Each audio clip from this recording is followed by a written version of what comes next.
Hi everyone, this is Karak from Angry Centaur Gaming, and today I'm proud to bring you the review of Part 1 of the Life is Strange game series by Dontnod Entertainment. And these are the folks that brought you Remember Me and one of last year's best soundtracks. Let's see what Life is Strange brings to the table other than helmet-headed heroines and my own personal desire to be a 17-year-old schoolgirl in photography class. Life is Strange tells the tale of Max, a girl who's moved back to a small Oregon town that she left many years ago. Her desire to take film class from an award-winning photographer who, in her words, is dreamy, are interrupted a bit by the supernatural ability to rewind time and a reoccurring dream of a tornado wiping out the town of fame-craving bitches and crazy stepdads. If it's up to me, I'd say to wipe the place off the face of the fucking earth, but that would be a fairly quick ending. Let's check it out. Graphics are up first. I dig the overall filter on the graphics. It doesn't go for the detailed high-end graphics of some games, but instead everything looks like it was run through some kind of Photoshop oil painting filter and gives a unique look to everything, from the pedo in training janitor of the school to the Charlie Sheen extra from Platoon that runs the school security. Everything and everyone just looks amazing, and the overall setup and the level design gives an insanely good feeling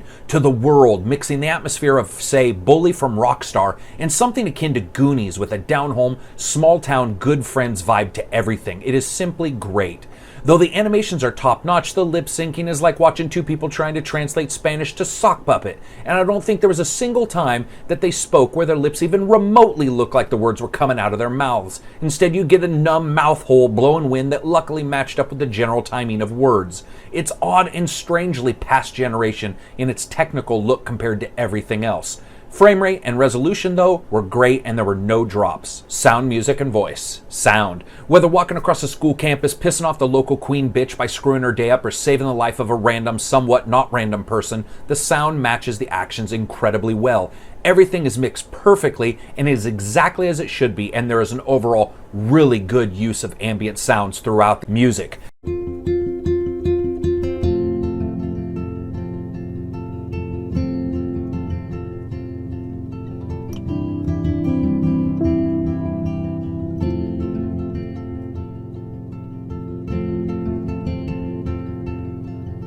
You know, Dontnod had an amazing soundtrack in Remember Me, but I have to say this one might be better. The game has a very teenage angst feel to it, and the music playing fits perfectly, but instead of the emo, I'm gonna go cut myself feel.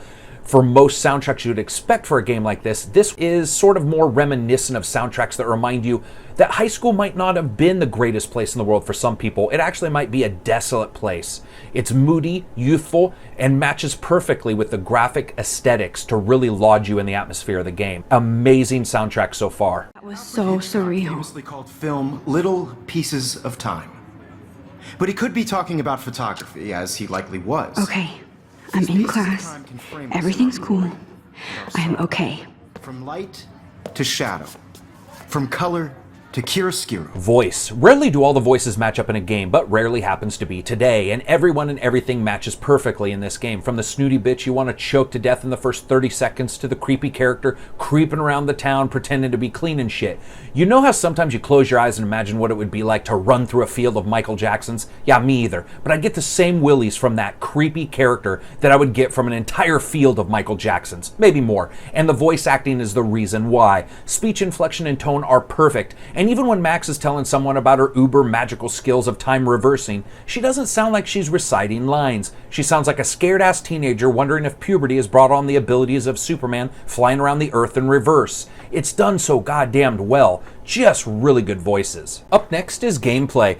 Life is Strange is fairly simple as a point-and-click adventure goes, and the only real new thing it adds in any way is the ability to reverse time. And though most people would think that means, holy shit, I'm gonna go to Vegas, or even really using it at all, Max actually just walks around the world and basically recloses cabinets after looking into them, fixes conversations she messed up, or tells people to move so they get out of the way of a jock's rage. Say jock's rage 3 times quickly. There are a couple subplots that feel like they will come together over time, and the game is paced rather well, but I do feel that the reversing ability just wasn't used that much. Strangely, or maybe not so much, other than a couple of times Max tells us she's shitting herself over her newfound power, she's actually frankly pretty normal, and is just a kid trying to make it through the day at a school where people are either crazy or stone cold cast iron wombed bitches. But I guess that takes a superpower all of its own. As you continue your adventures, you're met out with some fairly loose exposition and unique storytelling, but not a ton of explanations as to what's going on, and that's sort of makes sense as this is the first in 5. Overall, the gameplay might be pedestrian, but it's locked in a bit by a really good atmosphere and a unique powerless feeling to a girl who can basically win every game of craps she ever plays.